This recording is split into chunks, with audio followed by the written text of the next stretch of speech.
E aí pessoal, tudo bem? How are you? Fine? Legal. Hoje nós vamos estudar o passado da língua inglesa, ou seja, o Simple Past. Porque uma forma de passado nós já vimos. Já vimos o passado do verbo to be, was, you were, formando o past continuous. Porém, hoje nós vamos ver o Simple Past, o passado simples em inglês. Tempo, aliás, muito utilizado.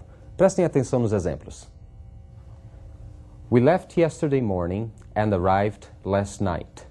We left, nós saímos. Yesterday morning, ontem de manhã. And arrived last night. E chegamos ontem à noite. She worked hard yesterday, therefore she went to bed early. She worked, ela trabalhou. She worked hard, ela trabalhou muito, yesterday, ontem. Therefore, she went to bed early. Portanto, ela foi para a cama cedo. Vocês perceberam então que eu tinha worked e um ed ali no final. Isso me denota passado. Você tem um verbo com ed, está no passado. É o passado regular dos verbos. No primeiro exemplo, nós vimos o left, que é o passado irregular do verbo leave. Passado regular, passado irregular. Como é que é isso? Dá uma olhadinha nessa tabela.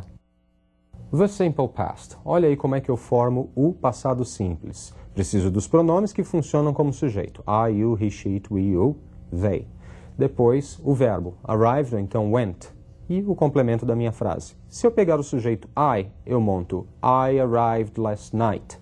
Com you, you arrived last night. Com he arrived last night. E assim por diante. Com o verbo de baixo, I went to bed, ou então you went to bed, ou então he went to bed. Então, eu cheguei, I arrived last night. Eu cheguei ontem à noite. You went to bed. Você foi para a cama. You went to bed. Então, arrived é o passado do verbo arrive. Olha lá, tem um ed ali no final. Ele é um verbo regular. E went. Went é o passado do verbo go. Ele é um verbo irregular. Ele tem uma forma própria. Então, os verbos irregulares são aqueles que têm a forma própria. Passado de go é went, passado de leave é left, e assim por diante. Vocês podem descolar tabelinhas aí para dar uma estudada e tudo mais, né? Mas o mais interessante é que vocês leiam bastante. Leiam textos para que vocês aprendam esses verbos contextualizados. Agora, os regulares são fáceis, né? Os regulares terminam com ed, então você identifica com maior facilidade. Vamos observar mais alguns exemplos? The rescue team failed to find the pilot who disappeared. Dois verbos aí, failed e disappeared, e os dois são regulares. Então, o time de resgate falhou, ele não conseguiu encontrar o piloto que desapareceu. When he came home, he ate a huge dinner. Então, quando ele chegou em casa, ele fez uma grande refeição, ele comeu um grande jantar, ele fez uma grande refeição. Dinner é o jantar, e ate é o passado irregular do verbo eat, e came é o passado irregular do verbo come. Nós temos um verbo auxiliar também no passado, que é o did. No presente, do e does. E no passado, did. Olha como é que se escreve o did. Super fácil. D e D. E eu vou usar esse did na mesma forma que eu usava o do e does no presente. Eu uso did para fazer perguntas, eu uso did para fazer negações. Só tem um auxiliar no passado. Ele acompanha todos os pronomes, todos os sujeitos. Como os verbos também. Arrived serve para todos. I, you, he, she, it. Went serve para todos. É diferente do simple present, que você tinha aquela história do S na terceira pessoa. Nós não temos que nos preocupar com isso no passado. Só com a questão do verbo ser regular ou irregular. Vejam aí mais alguns exemplos. We stayed in Toronto, but we did not stay at a hotel. Então, nós ficamos em Toronto, mas nós não ficamos no hotel. Notem que ao utilizar did not, o verbo stay permanece no infinitivo. Mas a minha frase, a minha oração continua sendo passado. A presença do did é que mostra isso. She saw the horses, but she did not see the other animals. Então, ela viu, she saw the horses, ela viu os cavalos. But she did not see the other animals. Mas ela não viu os outros animais. Notem que o verbo see, o passado é saw. Na primeira parte da minha frase, eu tenho she saw, a forma do passado irregular. Na segunda parte, she did not see. Eu usei did not e o verbo volta para a forma infinitiva, mas a oração, a frase, ela está com sentido passado. Está lá o did para me mostrar isso. They took a taxi, but they didn't take the bus. Então, eles pegaram um táxi, mas não pegaram o ônibus.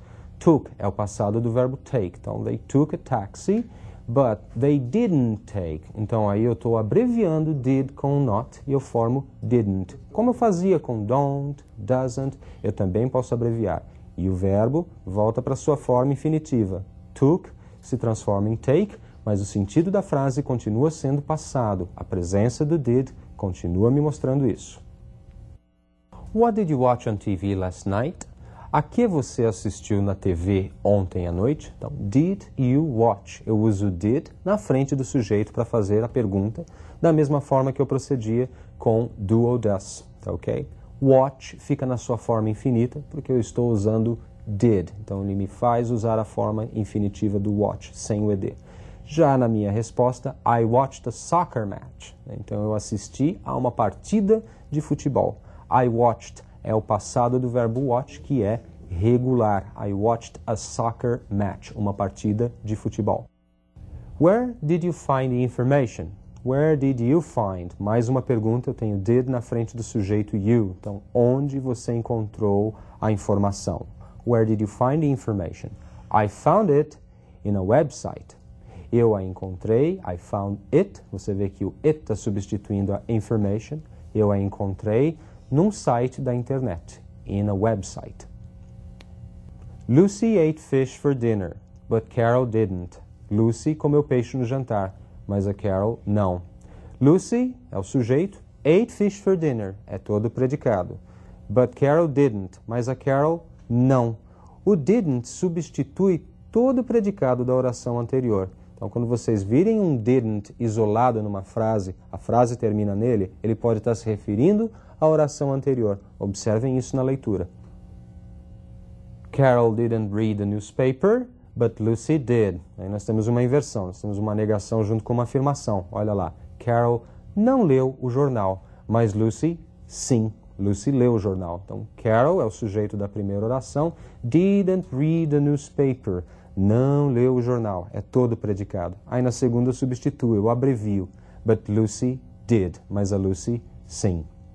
Carol didn't read the newspaper, but Lucy did. Então você tinha uma negativa na primeira oração. Carol didn't read, o verbo no infinitivo. E na segunda, but Lucy did. E esse did que está sozinho substitui todo o predicado da primeira oração. Então prestem muita atenção quando vocês tiverem auxiliares tipo do, does, sozinhos na frase. Eles podem estar substituindo todo o predicado da oração anterior. Perfeito? E é essa remetência, quando você consegue olhar para a oração anterior, é que você descobre o que é aquele auxiliar, ao que ele está se referindo. Eu preparei para vocês também um diálogo. Vamos prestar atenção nesse diálogo e ter um pouco mais de experiência de leitura? Vamos lá.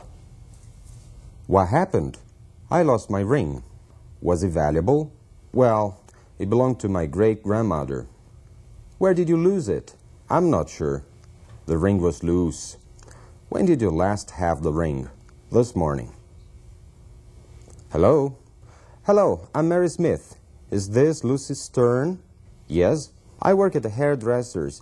Did you forget a ring here? Yes. How did you know it was my ring? I found it on the floor and asked around. Your friend Susan remembered it on your finger.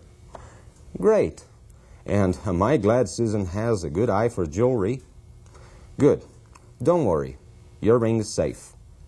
Ok? Deu para acompanhar? Ainda não? Estava muito rápido? Bom, acompanhe agora comigo os comentários e uma tradução rápida desse diálogo. Vamos lá? What happened? O que houve? I lost my ring. Eu perdi meu anel. Was it valuable? Ele era valioso? Well, it belonged to my great-grandmother. Bom, pertencia à minha bisavó. Where did you lose it? Onde você perdeu? I'm not sure. The ring was loose. Eu não tenho certeza. O anel estava folgado. When did you last have the ring? Qual foi a última vez que você o viu? This morning. Hoje de manhã. Hello? Alô? Hello, I'm Mary Smith. Is this Lucy Stern? Oi, alô, eu sou Mary Smith. Aí está falando Lucy Stern? É a Lucy Stern? Yes, sim. I work at a hairdresser's. Did you forget a ring here? Eu trabalho no salão de beleza. Você esqueceu um anel aqui?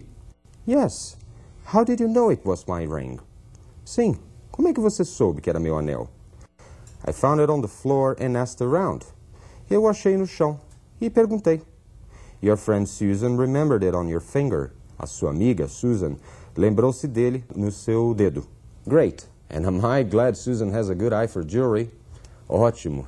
E eu fico muito contente porque a Susan tem um bom olho para joias. Good. Don't worry. Your ring is safe. Bom, não se preocupe.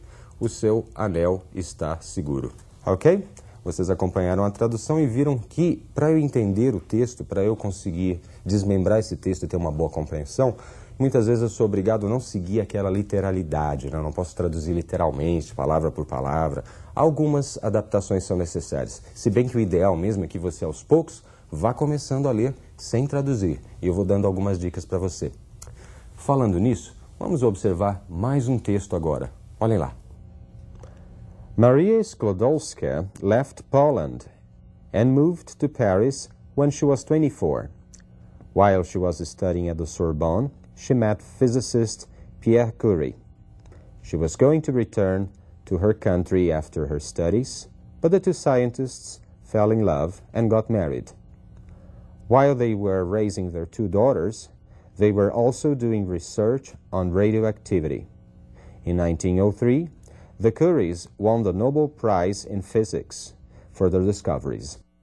Você já percebeu que o assunto é um tanto quanto familiar, não é isso? Você deve ter percebido também que dá para entender alguma coisa já do texto, porque você conhece o assunto em algumas palavras, não é isso? Agora vamos traduzir esse texto. Vamos lá.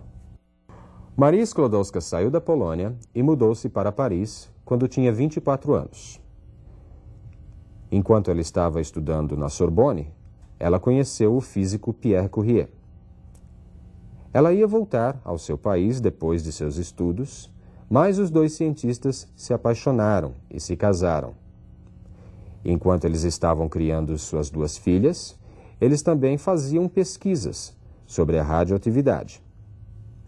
Em 1903, o casal Curie venceu o Prêmio Nobel de Física por suas descobertas. Percebeu a integração entre o Simple Past e o Past Continuous? Juntando os dois, formamos um belo de um texto. E é isso, né? São os textos que vão estar caindo nos vestibulares. E é com eles que nós temos que nos preocupar. Perfeito, gente. Nos vemos na próxima aula. Bye, bye.